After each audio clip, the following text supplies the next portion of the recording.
Faith, and welcome to Faith's Take, where I talk about anything and everything that I find interesting. And welcome to my review of MST3k, episode 910, The Final Sacrifice. About 8 months ago, this episode was finally re-released in full and in top quality here on YouTube and in the Gizmoplex, so I thought it was a long time to finally delve deep into this Canadian classic. And it's a classic for a reason. Why is this hockey-haired, denim-fueled film so beloved in the fandom? Because how many movies can say they gave rise to our great hero, the one and only Zap Rowsdower? Only one movie, and it's this one, baby. And fun Faith fact, I'm pretty sure this is the first episode I watched with Bill as Crow. Definitely a strong one to start with. Now let's dive right into my review of episode 910 of MST3k, The Final Sacrifice. We start with our usual cold open, where the SOL is going to power down for some brief maintenance, and our feisty little robots decide to take advantage and loot themselves? Man, wish I could see what these guys would do during the Purge. We then head down to Castle Forrester and Pearl's latest plan for world domination. Instead of overcoming the entire planet at once, she's going to convince every single person individually, starting with a man who absolutely would have been played by Mike back before he was host, and followed by none other than our favorite red robot. And it's awesome as always to see a bot in a different set, much like when Crow went down to Deep 13 via the umbilicus back in Kitten with the Whip. Hi everyone, Crow, Servo, glad you're here. Just got this notice from Gypsy, so in a couple of minutes the power's gonna go down. Yes! Hey, I know what you're thinking, and no looting this time, you understand? Alright, what'd you loot? Well, I broke into my own room and managed to get away with my TV. I'll never miss it. Okay, Tom? Well, I threw a mannequin through your window, Mike. And Wait, where'd you get a mannequin? Well, I keep one for power outages. Anyway, threw it through your window, managed to get away with your recycling here. I'm not a very good looter, am I? No, you're not. No. The deal is, Smelson, I'm going to rule the world, but you don't rule the world by going at it all scattershot. Nope. Slow and steady wins the race, old nut. So, I'm going to rule the world, but I'm going to do it one person at a time. Hey, Mr. Todd Gunderson, ma'am. Gunderson, eh? Todd's fine. Todd, good. Well, Todd, what do you say? Can I rule you? Can I? Rule me? No. What if I said I'd kill you if you didn't let me? I'm sorry, I really don't feel that threatened. Get out of here! Hey, Mr. Tom Servo, ma'am. Hey guys, here I am! Servo? My name was next on the list, totally random. It's weird. Can I rule you? Sorry, baby. Nobody rules the Tom monster. Damn, your defenses are impenetrable! Mike, your movie today is, if one can measure these things, the worst thing to ever come out of Canada. Oh. It's called The Final Sacrifice.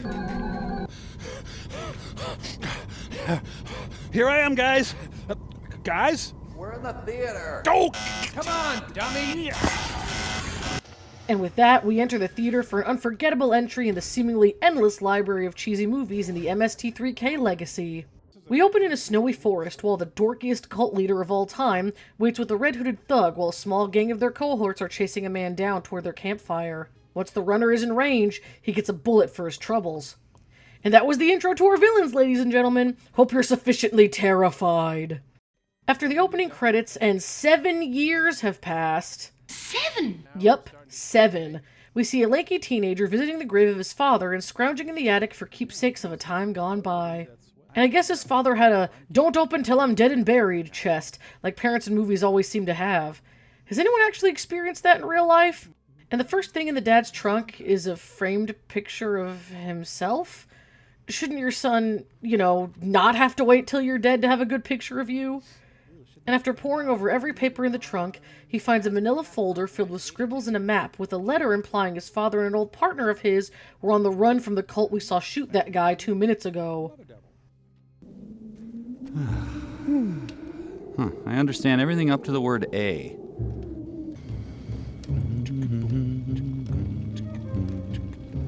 I think the movie's going really well. Bigfoot for Wrangler Relaxed Fit.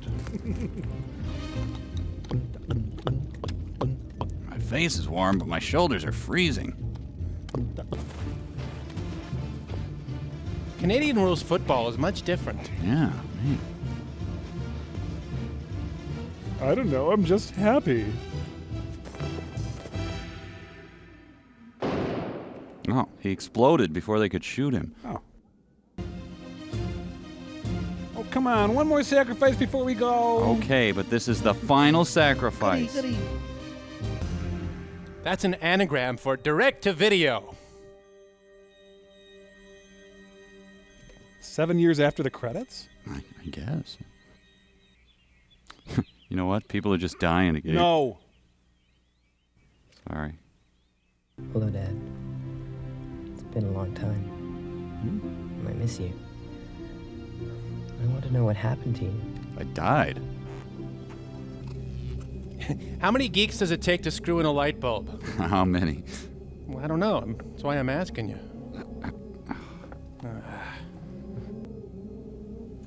The scene was lit by an itty-bitty book light.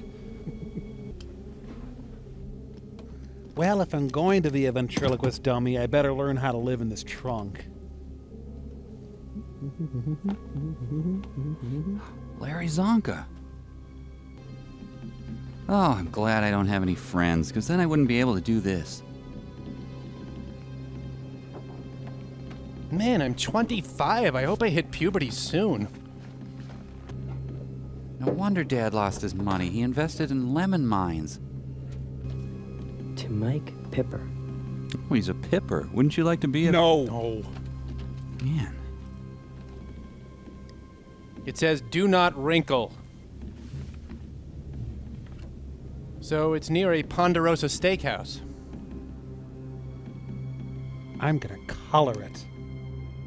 The kid, we find out is named Troy, calls the operator looking for Mike Pipper, a name involved with occult stuff in his dad's trunk. He also starts doodling the same Black Widow hourglass symbol that the red hooded man had tattooed on him in the beginning. As he works, his aunt bursts in as he hides his notes. She's shocked that he has a picture of his dad out, but why couldn't Troy have that in the first place? Why hide that away of all things? Because it turns out she's the one who hid everything away, so Troy would try to move on from his dad's death. Because hiding the truth of a dead loved one always works out for everyone involved. The next morning, we get our first glimpse at our hero, a man living out of a pickup truck that won't start. Meanwhile, Troy wakes up having passed out on the kitchen table, and it turns out, conveniently, his aunt is out for work. And it turns out, somehow, just as Troy discovers his dad's past 7 years after his death, is exactly when the cult comes to find him. What are the odds? Troy suspects something's wrong and grabs a baseball bat in defense, and he actually ends up knocking one of the hooded henchmen out, which I think comes as a surprise to all of us. But that doesn't matter much when the next assailant starts chainsawing through the front door. Guess these cult members don't care what the neighbors see or hear, do they? As the cult smashes their way in, Troy tries to escape via the basement through the window. The leader announces that they know he has the map. How they didn't know where it was until this moment, again, we won't question. And the machete-wielding bad guys chase Troy until he hops on his bike, and they immediately give up. Some murderous cult members these three turned out to be. Morning, Larry. Man, there's an amazing number of Zonkas. Information? Hi, could I have the number for Mike Pipper? No. I'm sorry, there's no listing for an M. Pipper. Oh, okay, thanks. And the investigation comes to a close. Where did you get that? I found it in the attic. Leave me alone, Mom. I'm starting a software company. I don't want you to cry about what is past. No emotions. We've discussed that. Is that why you locked up his stuff in the attic? You didn't want me to get upset? You found that... Troy, you had no business there. I only want you to forget him. Carry on with your own life. You know, once you get one. Am I like him? No, he was masculine and likable. 7 years later. Oh, and who says there aren't any nice homes in Canada? When it's above 50 or below 40, it never starts. Canada is for lovers. Someone's hitting a fry pan, which means it's 8 o'clock. Well, swing choir ain't gonna rehearse itself. He was called in for the night shift. Apparently Auntie never got laid off after the war. Hey, El Santo. Hey. Wait, I haven't read Tolkien in almost a week. Ow! I was just gonna read the meter. It's open. Please. Can I interest you in a replacement door? Canadian villain Garth Vader. Oh, that was a good 7 years. Wow. Auntie sent her jackbooted thugs to make him lunch. We just want to cut your sugarcane crop. Damn, he's got a 10 speed. And here we go, a fantastic and iconic number headed up by our one and only Thomas Servo, attempting to sing a song of love and friendship for Canada. But it doesn't take much for Mike and Crow to derail the number, leading to Tom spiraling in glee turned to misery in a mere few seconds. There's been too much Canada bashing for far too long. I say no more. Don't you mean no more, eh? Good one, man. They are so stupid. Stop it now. Oh, I wish I was back in old Canada, a land which I never shall lampoon. How I pine for the ice-covering Lake Manitoba and the beauty that is Saskatoon. Oh, I wish I was in the land that gave us Peter Jennings, Alanis Morissette, Mike Myers, too. No, I take that back, I wouldn't go there even if you paid me. Oh, Canada, you are a place I must eschew. Now, this is not in the spirit that I intended. What are you defending? They're such thieves. Okay, I'll try. All right, good man. Oh, I wish I was blowing up Prince Edward Island and going on to bomb Ontario. The destruction of Canada and all of its culture is by far my favorite scenario. Okay, I mean, that's a little strong. You gotta back No, it you were down. right, Mike. This is much more fun. Why, you lousy, stinking, francophonic, bacon-loving bastards. Your country's just a giant piece of... I think that's enough. I think we should camp out. Okay, thanks. All right. Sorry. I have no sense of proportion. I'm a disgrace to my uniform. No, that... Back in the film, Troy is somehow out bicycling a car. Like, I get with this movie's budget, they probably couldn't afford many stunts, but we all know Troy would have absolutely been hit by that car if this were real. Somehow he avoids the car, though, but the on-foot cult members are somehow right on his heels as he ditches the bike and jumps into the crappy truck that's been struggling to start for the past 5 minutes. But who could have seen this coming? The truck breaks down again, and Troy is discovered by the driver, who happens to be the hero of our Canadian adventure. The two work together to get the truck restarted, and they share introductions where we learn that the man's name is Zap Rowsdower. Yes, a name deemed too ridiculous by both Marvel and DC Comics, Zap Rowsdower, our beer-guzzling hero. Overall, Rowsdower's pretty chill about Troy hitching a ride until they get to a gas station where he can call the cops to pick him up. Unfortunately, the cult has caught up with them, and Troy jumps into the driver's seat, leaving Zap to run after the car and hop in the back himself. Seeing the creepy gun-wielding villains in pursuit, Rowsdower does all he can to get them off their trail. In my work for a bloodthirsty cult, I depend on my Gran Torino. This music is really more suited to plate spinning. I'm losing track of the crappy vehicles here. Oh, I love trash. Ow! Yeah, maybe it's a cheap Canadian gas they're using. You just can't get up any speed. Unfortunately, the truck's making a delivery right back to the cult. Oh. It sounds like video poker music. Help me, O St. Larry Zonka. What the hell? Well, I've always been back here, remember? I needed a ride. Is he a makeupless clown? Once you get in the cab, it's much more comfortable there. Actually, I bet it isn't. So, A then, eh? Know anything about motors? No, sir.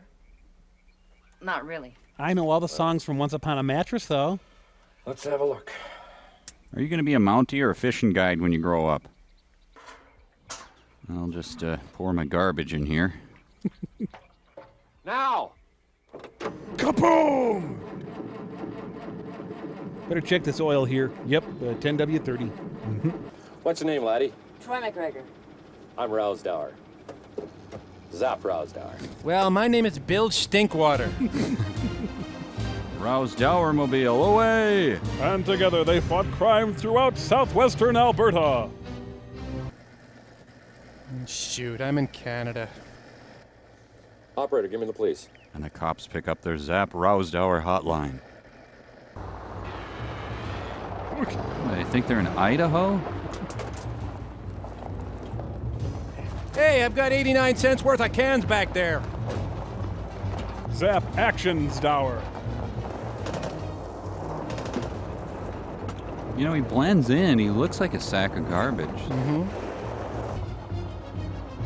This is no time for Zymergy.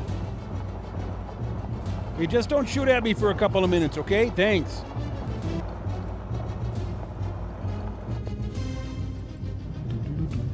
You want us to pick that up for you? Canadian Mannix. So, you want to hit the brakes there or not?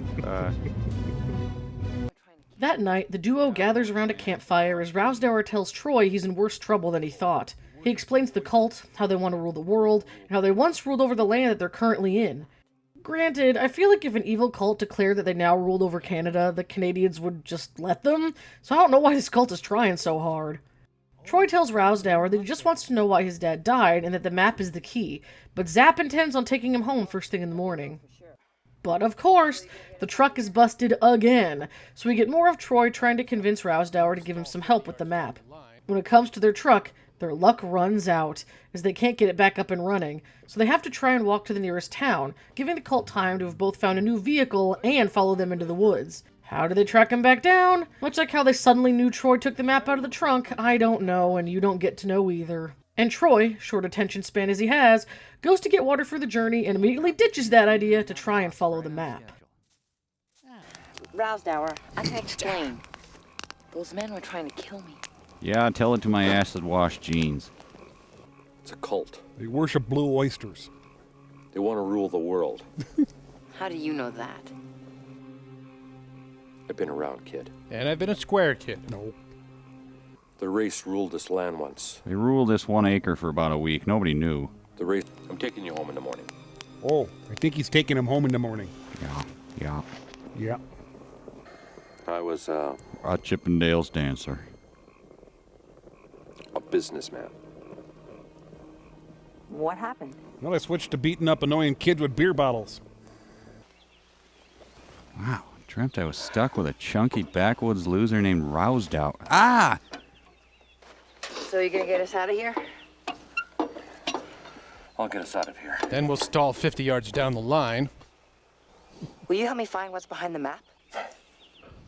Oh, I don't go map finding behinding. Do you know how fast you were going, Rowsdower?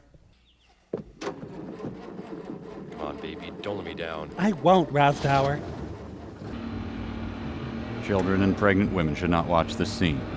You know, in fact, no one really should watch any of these scenes. Yeah, I agree. Right, yeah. Thanks for the ride, mister.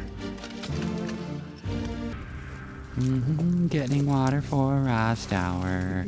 Rowsdower wants me to get water for him. Rowsdower, Rowsdower, Rowser, Rowser, Rowsdower, Bowser, Bowser, Lowsdower, Sabbity, Sabbity, Sowsdower, Bibbity, Bobbity, Bowsdower, Bobbity, Dobbity, Dower, Rowsdower. Okay, I dropped the canteen and I got lost, right on schedule. Next I have to fall, break my ankle, be attacked by coyotes, and buried by a bear. For our next movie host segment, the majority of our cast comes down with the dreaded illness of hockey hair. Bet you didn't know that hockey hair was a virus, did ya? Bad news, losers. We won't be in today because Bobo ate a bad can of Canadian bacon and he came down with hockey hair and now we've all got it. Oh, for crying! It's an airborne virus. Sheesh! Mike, what's your deal? How come you don't have it? Yeah. Oh, I had it once already. From 1982 to 1992. Once you get it once, you can't get it again. Huh. Well, the best thing is to just let it run its course. Well, I think it's great. I've never felt so masculine I feel like Guy Lafleur. The bots hilariously keep their hair as they get back into the theater, where somehow Troy actually managed to find a tunnel by using the map, despite Rowsdower's grumpy skepticism. According to Rowsdower, the tunnel must be ancient, but how does he know that? Just another layer to his complex character. While Troy crawls deeper and deeper inside, he starts uncovering secrets to his father's map, and Doodle's even decoding a secret message. But unbeknownst to him, Rowsdower gets knocked out and dragged out of the tunnel way too easily. He's thrown at the feet of the cult leader, where it's revealed he was a member of the cult himself. He has the same hourglass tattoo and everything. The leader exposits that they need a human sacrifice to their heathen god to give him a loyal army of millions of undead souls, so Rowsdower is a sacrifice of choice. Don't know if as a heathen god I'd appreciate Rowsdower enough to gift millions of followers to someone, but whatever, I'm but a mere mortal who doesn't understand these things. But since this is a movie, the leader sends his henchmen off to kill Rowsdower out of his sight. A horrible decision, Raymond. Leading Zap to find the perfect opportunity to escape into the woods, with the henchmen getting into their slightly less crappy truck, and what do you know? Actually hitting him! But Rowsdower's able to just walk away from a windshield cracking hit? I get that it wasn't at highway speeds, but come on! Hey, mister, have you seen Rowsdower? Ah, hey. It's a tunnel. Yeah, right. That is a classic Rowsdowerism. This tunnel must have been dug hundreds of years ago. I sense that with my hair. My hair's an elaborate network of nerves, constantly processing information. Map is real. Map Israel? I believe Israel has been fairly well mapped already. Stop. Firewood for sale. Wow. I really don't understand. Give up your hockey hair. Never. Nope, nothing. I don't get it. Hey, come on, kid, give us a hearty. Rowsdower. He has the map. I want it. I don't know! Look into your heart, eh? I shall see the world ruled by the only race that was created in perfection. Huh? There'll be no place for the weak, the ugly, vermin like you. Go to hell! Or at least Edmonton. Our God will accept a human sacrifice. Or you. I'm kidding. This one death will provide me with an army of invincible warriors. He's got a goiter. Millions of lost souls trapped deep spitting. beneath the earth will rise from their grave and side with me. You use too much moose. Shall rule the world. You know, tomorrow's casual day. I think I'm gonna wear a yellow t-shirt. I've escaped. Ah! Gripes, he rolled out of bounds. Ooh, you know, if you hit a Rowsdower, you get to keep it. The meat's a bit gamey, but it's good for sausage. I'm okay. You want to try again? Troy is finally done with his little Orphan Annie's secret decoder map, and comes out of the tunnel only to see the henchmen all over the field. Meanwhile, Rowsdower is so not in need of a hospital after his car accident that he's able to snap a dude's neck and take his gun. Rowsdower may be the most impressive Canadian I've ever seen.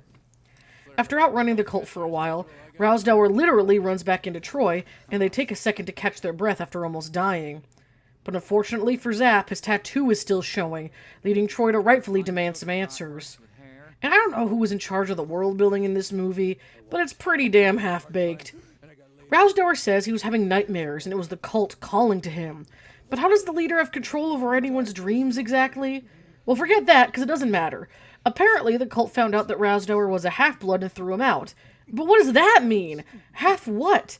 I mean, if this civilization's been scattered for centuries, if not millennia, wouldn't any descendants of them no longer be pure blood? Oh wait, no more time for questions! Our heroes have to run for it again, and they come upon a cabin in the woods. They hide under the floor, and the cult tears through the place before deciding they must have gotten away. But they may be in trouble yet, as the grizzled owner, which may be one of the goofiest voices and performances we've ever seen on the show, finally comes downstairs now that the action is over, and holds our duo at gunpoint. And wouldn't you know it, he knew Troy's father. I can see why Quebec wants to be separate from all this. He was raised by a family of moles. Sir, you have a hole in your shoe. Oops.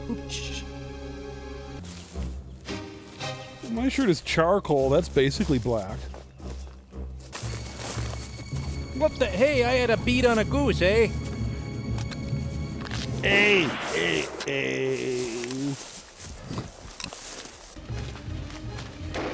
Hey, are they after me? Zut alors! Je suis morte!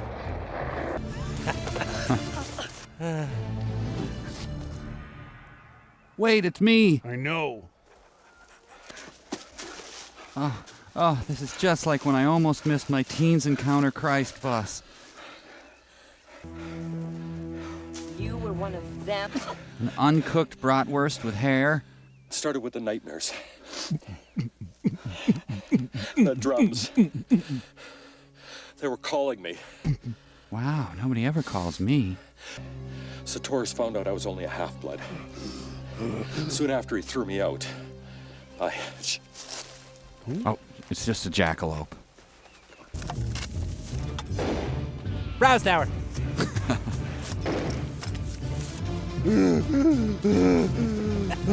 This is fun. Guess we've had it. I probably only have about 3 more months anyway. I should tell you that I wheeze loudly when I'm scared. Food. Yeah, no beardo. More food! What the hell are you doing here? We were eating your food. Get him up! Get him up! Splatter brains all over this place. No, as a matter of fact, we just escaped from him.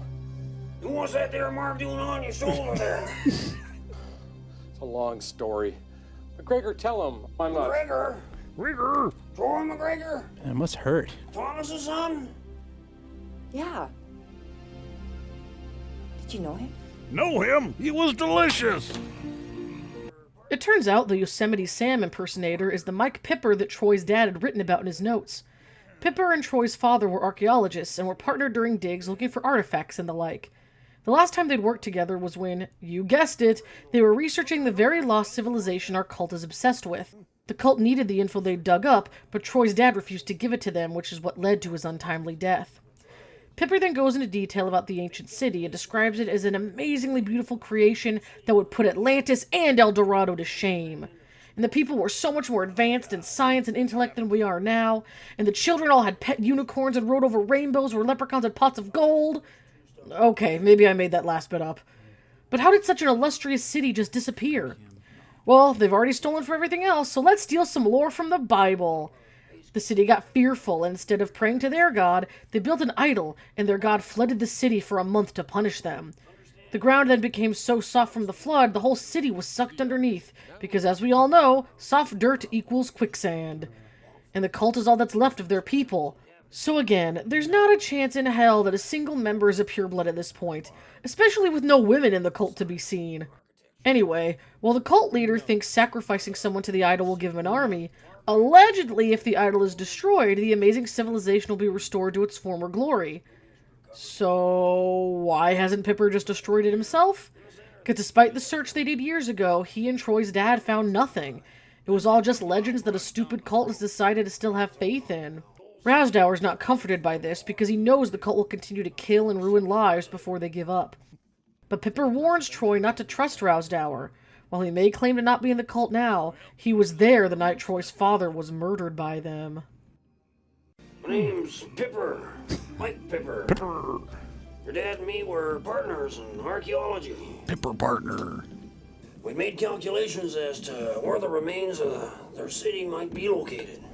That's when we ran into Sartorius' cult. By the way, hates that rabbit. Thousands of years ago, long before the Indians. Yeah. This land was inhabited by the Zeons. No, it wasn't. They're a highly intelligent race. Far advanced in science and architecture and literature. No, they weren't. They built a huge city. No, they didn't. Far grander than anything the old... How? No, don't encourage him. Gee whiz. It is a mystery. Their god cursed them and flooded the land with a rainstorm that lasted a full month. Their basements got wet. Soil became so soft, city sank into a huge quagmire. Wait, I'm a huge quagmire. Except that if the idol's ever destroyed, the old city will return to its former glory. Now, it's a symbol of good. Mean the end to Sator's power. Your father made this. Didn't do a very good job. We found the original. What does it mean? It means, ooh, I'm gonna hog tie that varmint. Where the lines cross is the exact location of the city. And the idol? Oh, I hates those questions. I know what you're thinking. The idol's a legend. I hates legends. The Xenos civilization was real, all right. All It's been right. dead and gone for more than 1,000 years. Don't let it destroy your life, too. It already has. Look at my hair. If it's any consolation, I hates that rabbit too. He was with Satorus the night your father was killed. There's the door. I can just leave.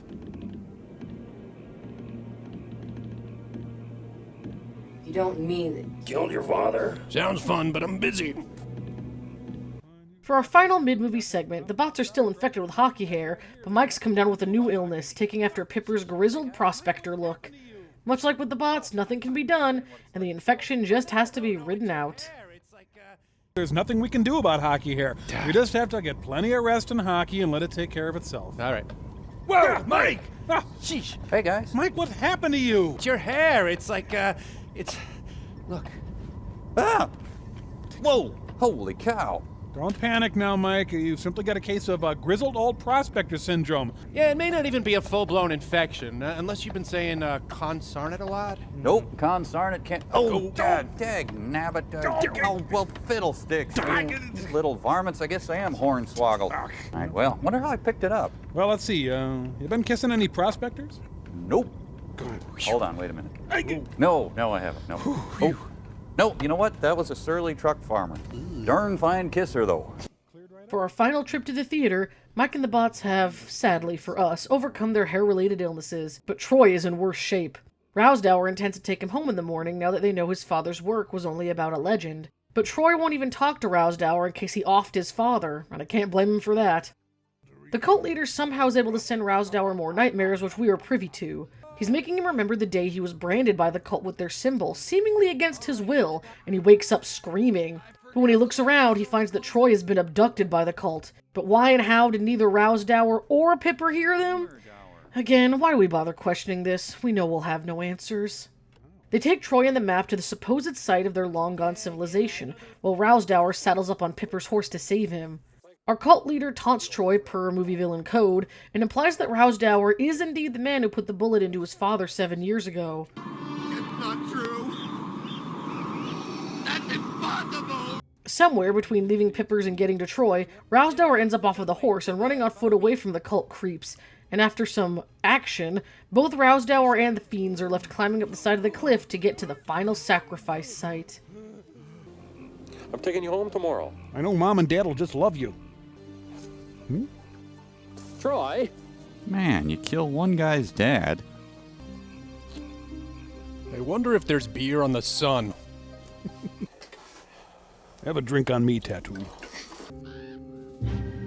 I guess. God bless Mommy and Daddy and Grandpa and all my evil henchmen. Oh, I'm exhausted. I gotta take a nap after I'm done sleeping. This'll teach me. Hand me my top hat. I got ketchup on my hand.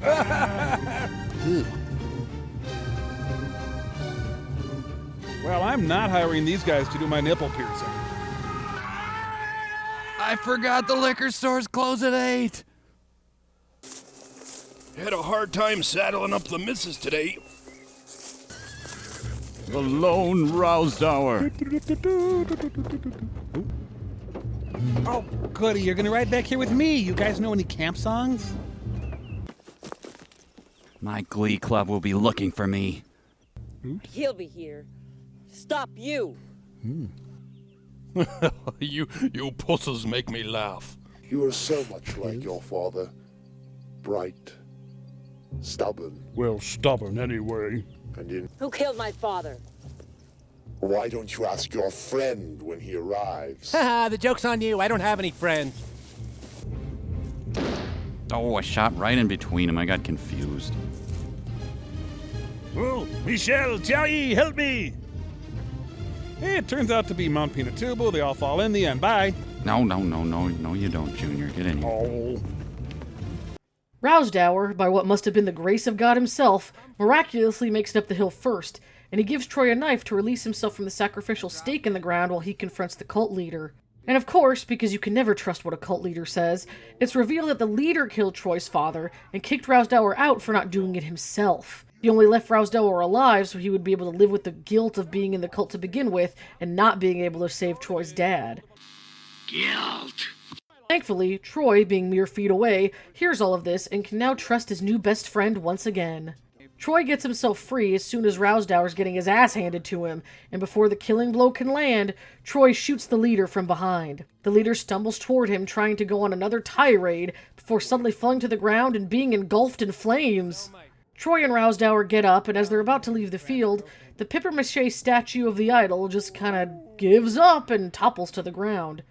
Bam! Suddenly middle of the night! And all the cult members start to drift into an ethereal light. And all while the duo of Canadian outcasts watch, the entire city lifts out of the ground and, get this, into the sky! Makes just as much sense as when they did it in the ending of Grease, I guess. And it flies off to who the heck knows? But it really is all over, as even Rowsdower's brand is gone. And with that, they drive off into the Canadian unknown. Keep quiet. My Rowsdower's come for me. Cut yourself loose. Hurry up. I dropped it. You fear me. Perhaps you remember your last defeat. Hey, I wasn't done. I cut both my wrists. 7 years ago, you fought me trying to save Thomas McGregor. Now you fight to save his son? Well, you started it. You killed him and left me alive to torment for the rest of my life. Death would have been too merciful for you, Zap Rowsdower. I chose to let you live. Oh, nice. Are those toads? Oh, hey, they are. You are mine. Ow! You shot my butt! What the hell? You shot me in the butt!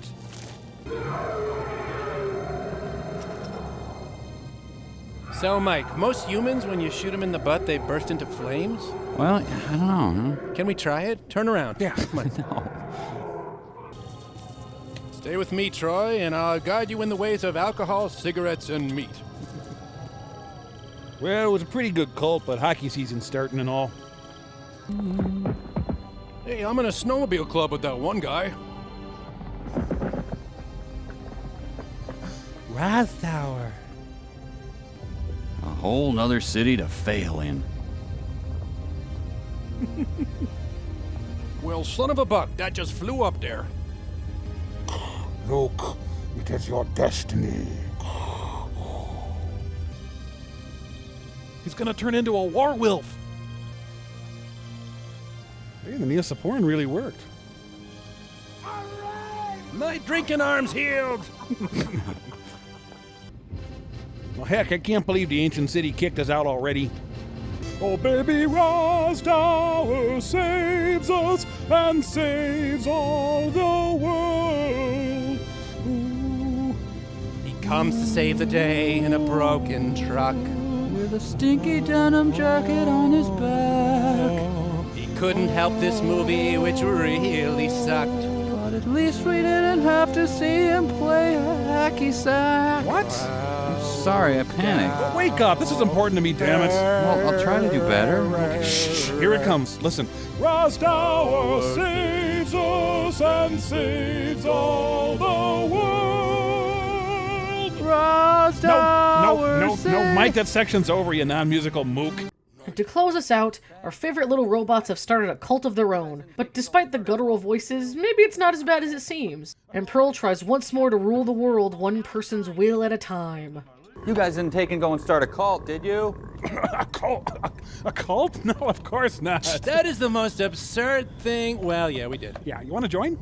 No, I don't want to join. You'll probably be sacrificing black pullets and wearing goat heads and things. Well, you know, we thought about all that, but it just seemed like a lot of work. Actually, we just like to bake muffins. Lots of different kinds. Yeah, then we get together at each other's houses and watch Ally McBeal. Or one of our collection of taped Sisters episodes. Yeah, we're kind of a muffiny, Callista Flockhart, swoozy Kurtz kind of cult. Yeah. After hours of tough negotiation, I'm about to possess the mind, the soul, the very will of this man here. What was your name again? Oh. Yeah, sounds good, thanks. I'm sorry, lady, I was just taken over by the Travelers group. Gotta run, bye. Monkey? Whitey? We're on it. I guess the Mr. Nice Guy approach just ain't my style. So very shortly now, Nelson, I will rule Carl! Untimely, you have to answer to the Travelers group! And that was the final sacrifice. One of the absolute best the series has to offer for sure. It had been a while since I'd seen it, and I'd almost forgotten how virtually perfect it is. I think this is actually a perfect episode to introduce friends and family to the show. The riffs are outstanding, the movie is cheesy and goofy, but certainly more watchable than others. The segments are short and sweet, and it has a fantastic song. It's hard to get much better than that. If someone's gonna become a fan, this is a perfect jumping off point. Plus, who doesn't love making fun of Canada? As always, thank y'all so much for watching, and huge thanks to my Patreon supporters, including Kevin Nata. If you guys have other MST3k episodes, riff tracks, or anything else you want to see me review or react to, please leave it in the comments for me. Thanks again so much for watching, and I'll see you guys later. Oh, Mystery Science Theater 3000.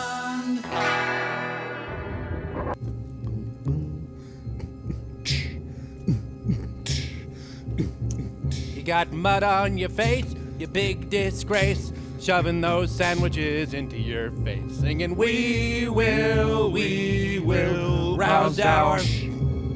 Sing it! We will. I guess that's over.